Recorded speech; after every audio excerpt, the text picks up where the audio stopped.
जय हिंद दोस्तों, आज की क्लास में मैं आप सभी लोग के लेकर आ चुका हूँ इंटरमीडिएट फाइनल परीक्षा इकोनॉमिक्स का वायरल क्वेश्चन पेपर 1 फरवरी के दिन होने वाले परीक्षा के सेकंड शिफ्ट में एग्जामिनेशन का। तो आप लोग जो सारे क्वेश्चन को एक बार ध्यान से जरूर देख लीजिए। इकोनॉमिक्स को आप लोग देख सकते हैं यहाँ पर इकोनॉमिक्स आर्ट्स वालों के लिए ये आपको होने वाला है, जिसमें आपको टोटल 100 प्रश्न मिलेंगे। आपको 50 प्रश्नों का उत्तर देना अनिवार्य है ऑब्जेक्टिव में। चलिए पहला क्वेश्चन देखते हैं बिना देरी के। सामान्यतः एक वस्तु का मांग वक्र कितना होता है? एक वस्तु का जो मांग वक्र कितना होगा? बाएं से दाएं नीचे को गिरता हुआ। ये आपका सी नंबर ऑप्शन करेक्ट हो जाएगा। चलिए दूसरा प्रश्न देखिए क्या कर रहा है। मांग का नियम लागू नहीं होता है कब नहीं लागू होता है? तो दो का राइट आंसर हो जाएगा इनमें से सभी, यानी अन्य वस्तु की कीमत बदल जाती है तब भी, वस्तु की गुणवत्ता में परिवर्तन होता है उसमें भी, और फैशन बदल जाता है उसमें भी, यानी इन सभी में आपका राइट आंसर हो जाएगा डी नंबर। चलिए तीसरा प्रश्न देखिए क्या कर रहा है। किसी वस्तु की मांग प्रभावित होती है किससे? उपयोगिता से, उत्पादकता से, लाभदायकता से। 3 का राइट आंसर क्या हो जाएगा आपको इनमें से किसी वस्तु का मांग प्रभावित किससे होता है? तो आपको हो जाएगा इनमें से कोई नहीं। कॉफ़ी के मूल्य में वृद्धि होने पर चाय की मांग, कॉफ़ी यहाँ पर होगा, कॉफ़ी के मूल्य में वृद्धि होने पर चाय की मांग क्या होती है? बढ़ती है, घटती है, अपरिवर्तित रहती है? इनमें से कोई नहीं। तो आपका हो जाएगा बढ़ती है। चाय की मांग क्या होती है? बढ़ती है। चलिए 5वां प्रश्न देखिए। पेट्रोल के मूल्य में वृद्धि से कार की मांग में क्या होती है? वृद्धि, कमी, स्थिर या फिर अप्रभावित? 5 का सही नंबर हो जाएगा कमी। कार की मांग में क्या होगा? कमी। सेब के मूल्य में वृद्धि के कारण सेब की मांग में क्या होता है? तो इसका भी राइट आंसर हो जाएगा आपका कमी। ऑप्शन ए करेक्ट आंसर हो जाएगा। चलिए 7 नंबर प्रश्न देखिए क्या कर रहा है। औद्योगिक विकास के कारण मजदूरी की मांग में वृद्धि का उदाहरण है, तो इसका उदाहरण क्या हो जाएगा? आय मांग। ऑप्शन ए करेक्ट आंसर हो जाएगा। नेक्स्ट प्रश्न देखिए। अल्पकाल में डॉट साधनों में कोई परिवर्तन नहीं होता है। अल्पकाल में किस साधन में परिवर्तन नहीं होता है? स्थिर साधनों में कोई परिवर्तन नहीं होता है। आधुनिक अर्थशास्त्र ने डॉट के नियम को ईजाद किया है, यानी आधुनिक अर्थशास्त्र ने किसको ईजाद किया है? तो परिवर्तित अनुपात नियम का। ऑप्शन डी यहाँ पर आ जाएगा। 10 नंबर क्वेश्चन की ओर बढ़ते हैं हम लोग। देखिए क्या कर रहा है। डॉट उत्पादन में सभी साधनों को परिवर्तित असंभव है। किस उत्पादन में जो सभी साधनों का परिवर्तन संभव है? तो ये हो जाए आपका दीर्घकाल उत्पादन के साधन में। कुल उत्पादन परिवर्तनशील साधन की इकाई ऊपरी फार्मूला डॉट को हल करने में उपयोग होता है क्या? तो उसको उपयोग करने में क्या हल होता है? आप लोग यहाँ पर देखिए 11 का राइट आंसर आप लोग को हो जाएगा औसत उत्पादन। ऑप्शन बी राइट आंसर हो जाएगा। 12 नंबर देखिए। व्यष्टि अर्थशास्त्र का अध्ययन है। व्यष्टि अर्थशास्त्र अध्ययन है किसका अध्ययन है? तो ये आपका हो जाएगा एक विशिष्ट फर्म का। ऑप्शन सी इसका करेक्ट आंसर हो जाएगा। निम्न में किसमें निजी एवं सार्वजनिक क्षेत्र का सह अस्तित्व होता है? निजी एवं सार्वजनिक क्षेत्र का सह अस्तित्व किसमें होता है? मिश्रित अर्थव्यवस्था में। ऑप्शन सी इसका राइट आंसर हो जाएगा। चलिए नेक्स्ट प्रश्न देखिए 14 नंबर।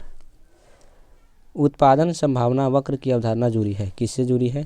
तो ये आपका हो जाएगा श्रीम्यूलस ने।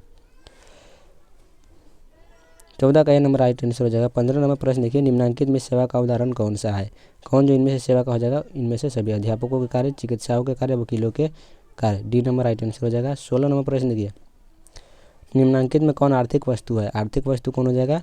टेलीविजन। ऑप्शन ए इसका करेक्ट आंसर हो जाएगा। 17 नंबर क्वेश्चन देखते हैं। दुर्बलता की समस्या इसलिए है क्योंकि हमारा साधन है क्या है? सीमित। ऑप्शन बी करेक्ट आंसर हो जाएगा।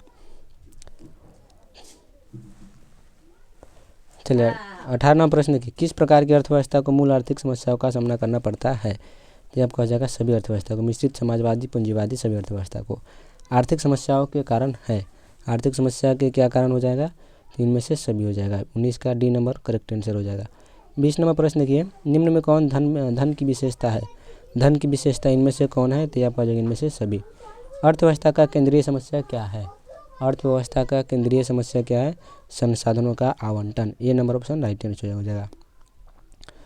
अगला प्रश्न देखते हैं। उत्पादन संभावना वक्र की ढाल गिरता है कब? मतलब किधर से किधर? तो ये आपका हो जाएगा दाएं से बाईं की ओर। ऑप्शन बी करेक्ट आंसर हो जाएगा 22 का। 23 नंबर प्रश्न देखिए। एक देश की आर्थिक विकास निर्भर करता है किस पर? 3 में से सभी पर। बाजार के आकार, पूंजी संसाधन, प्राकृतिक संसाधन, सभी पर निर्भर करता है। एक समाजवादी अर्थव्यवस्था का मूल उद्देश्य क्या होता है? तो उसका जो मूल उद्देश्य होता है, इसका राइट आंसर हो जाएगा 24 का डी नंबर, अधिकतम लोक कल्याण। चलिए अगला प्रश्न देखिए 25 नंबर में क्या कह रहा है। उपभोक्ता व्यवहार पढ़ा जाता है। उपभोक्ता व्यवहार पढ़ा जाता है किस में? व्यष्टि अर्थशास्त्र, समष्टि अर्थशास्त्र में 25 का करेक्ट आंसर क्या होने वाला है? तो ये आपका हो जाएगा व्यष्टि अर्थशास्त्र। उपयोगिता की माप की जा सकती है, कहाँ पर की जा सकती है? तो आपका हो जाएगा मुद्रा के द्वारा। किसके द्वारा? मुद्रा के द्वारा। 27 प्रश्न देखिए, 27 नंबर। गोसेन का प्रथम नियम क्या है? गोसेन का प्रथम नियम क्या हो जाएगा? सम सीमांत उपयोगिता नियम। ऑप्शन बी करेक्ट आंसर होगा। सम सीमांत उपयोगिता नियम के प्रतिपादक कौन है? तो यही हो जाएगा गोसेन। ऑप्शन ए 28 का राइट आंसर होगा। 29 नंबर प्रश्न देखिए, सीमांत उपयोगिता की गणना हम करते हैं किसके माध्यम से? 29 का करेक्ट आंसर हो जाएगा त्रिभुज टी यू बटे त्रिभुज क्यू। ये आपका राइट आंसर हो जाएगा ए नंबर। जब कुल उपयोगिता टी यू अधिकतम होता है तो सीमांत उपयोगिता एम यू होता है। क्या धनात्मक, ऋणात्मक या फिर शून्य? तो ये आपका हो जाएगा ऋणात्मक। निम्न में कौन सत्य है? सत्य कौन हो जाएगा इसमें? D number. उपयुक्त सभी ए बी सी ये सभी सत्य हो जाएगा। 32 नंबर प्रश्न देखिए, उदासीनता वक्र होता है। उदासीनता वक्र कहाँ पर होता है? उद्गम की ओर उत्तल। उपयोगिता की गणना वाचक सिद्धांत किसने दिया है? ये आपका दिया है मार्शल ने। ए नंबर करेक्ट आंसर हो जाएगा। 34 नंबर प्रश्न देखिए, एक उपभोक्ता के रूप में आप क्या करेंगे? उपभोक्ता के रूप में आप क्या करेंगे? तो उपयोगिता को अधिकतम करेंगे। मांग के लिए क्या होना जरूरी है? मांग के लिए सबसे अधिक क्या होना चाहिए? 3 में से सभी। ऑप्शन डी करेक्ट आंसर हो जाएगा। जब किसी वस्तु के मूल्य में कमी आती है तब क्या होता है? कमी आती है तो मांग बढ़ जाती है। 37 नंबर प्रश्न देखिए, अगला प्रश्न क्या करा है? गिफिन वस्तुएं किस प्रकार की होती है? गिफिन वस्तुएं किस प्रकार की होती है? निष्कृष्ट। मांग और मूल्य इसमें संबंध क्या है? मांग और मूल्य में क्या संबंध होता है?